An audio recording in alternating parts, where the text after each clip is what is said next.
If you lift the front sides and back of the rib cage, and that can be an exercise, so front side, back to the rib cage, lift and lower, but do it slowly and smoothly.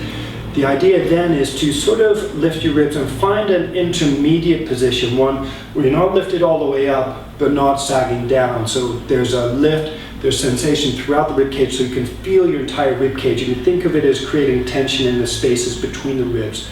The connective tissue has a little bit of tension, enough to give you an awareness of your entire rib cage.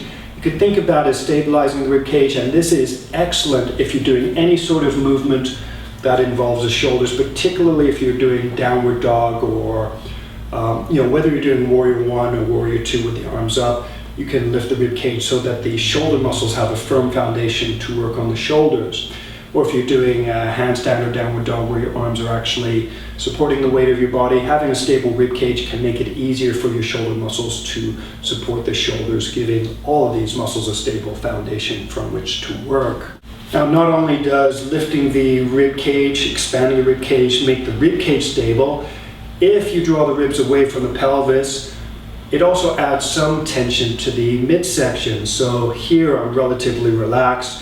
So like the weight of my abdominal organs are adding a bit of tension to my belly, but this is my abdomen engaged. This is relaxed. So there's tension, but it's more like the weight of my abdominal organs pressing out, adding tension to my belly, to the wall of my abdomen.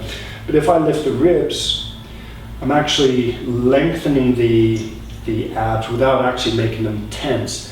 And what that does is it gives a bit of sensitivity and adds, it's like tuning the strings of a guitar. You add just enough tension, not too tight because then you bend the guitar and make the sound too high pitched, not too loose, otherwise there's no sound. But if you have the sound just right, you can plug it and it makes the perfect sound.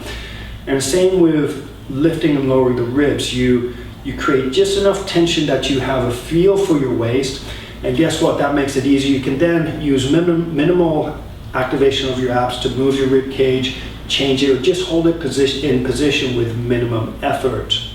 So lifting and lowering the ribs. So lifting the ribs, keeping the ribs open, not only helps to stabilize your rib cage, making it easier to control the shoulders, also helps to stabilize or control the relationship between your pelvis and your rib cage, which also includes the lumbar spine.